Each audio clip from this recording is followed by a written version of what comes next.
Hello everyone, welcome to commerce enthusiast. I am Shweta Singh और आज हम डिस्कस करने वाले हैं लॉ ऑफ सप्लाई और उसके असम्पशंस को। तो स्टार्ट करते हैं सबसे पहले लॉ ऑफ सप्लाई से। ये बिल्कुल इजी है, जैसे कि लॉ ऑफ डिमांड था। लॉ ऑफ डिमांड में क्या था? प्राइस और डिमांड के बीच का रिलेशनशिप। और लॉ ऑफ सप्लाई क्या है? प्राइस और सप्लाई के बीच का रिलेशनशिप। तो इसके बारे में अभी हम लास्ट वाले वीडियोस में पढ़े हैं कि जैसे हमारी प्राइस किसी चीज की इंक्रीज कर जाती है तो उसकी सप्लाई भी बढ़ जाती है, और जैसे ही हमारा प्राइस डिक्रीज होगा, मतलब कम होगा, तो हमारी सप्लाई भी कम हो जाएगी। जैसे पहले मेरा प्रोडक्ट 10 रुपए का बिक रहा था, बट अब वो 15 रुपए का बिक रहा है। तो क्या होगा? अब हमें हमारे प्रोडक्ट पे ज्यादा फायदा हो रहा है, क्योंकि यहाँ पे हम प्रोड्यूसर है, कंज्यूमर नहीं है। डिमांड के केस में हम कंज्यूमर रहते हैं, तो वहां कंडीशन अलग होती है। तो जब मार्केट में हमें 15 रुपए मिल रहे हैं, तो हम मार्केट में और ज्यादा सप्लाई करेंगे, क्योंकि हमें फायदा हो रहा है, हम प्रोड्यूसर हैं। So what is law of supply? With keeping other things constant, there exist positive relationship between price and quantity supply. बाकी सारे फैक्टर्स जो हमने पढ़े हैं प्राइस को छोड़ करके, सब अगर कांस्टेंट होंगे तो प्राइस और क्वांटिटी पॉजिटिवली रिलेट करेंगे। कैसे? तो जब प्राइस बढ़ेगी तो सप्लाई भी बढ़ेगी, और जैसे ही हमारी प्राइस कम होगी तो हमारी सप्लाई भी कम हो जाएगी। अब हम इसके assumptions को देखते हैं। जब कोई भी लॉ हम पढ़ते हैं तो पहले उसकी डेफिनेशन होती है, फिर assumption, फिर शेड्यूल, ग्राफ, और फिर उसके ऊपर 2 लाइन लिख करके तब जाके हमारा कंप्लीट होता है एक लॉ। तो देखते हैं इसके assumptions क्या क्या है।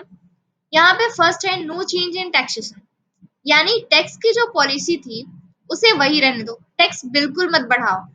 Next, cost of import remains constant, यानी कि कॉस्ट भी उतनी ही रहनी चाहिए जितनी पहले थी।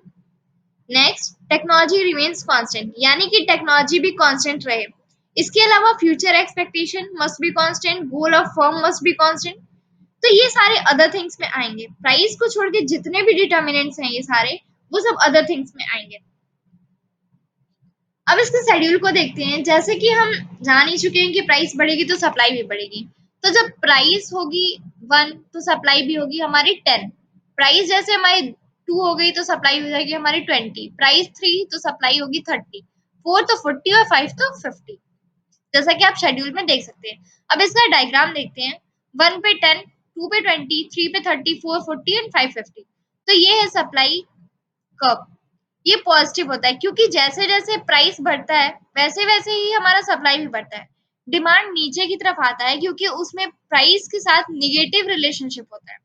और सप्लाई कर्व ऊपर की तरफ जाता है, क्योंकि इसका प्राइस के साथ पॉजिटिव रिलेशन होता है, क्योंकि वहां पे हम कंज्यूमर होते हैं इन केस ऑफ डिमांड, और इन केस ऑफ सप्लाई हम एक प्रोड्यूसर होते हैं, हम प्रोडक्ट खुद प्रोड्यूस कर रहे हैं, तो हमें इनकम जिसमें होगी हम वो देखेंगे।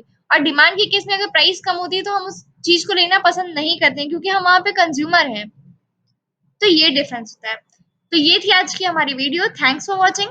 आप मुझे इंस्टाग्राम पे फॉलो कर सकते हैं, commerce enthusiast. Please like share and subscribe to my channel.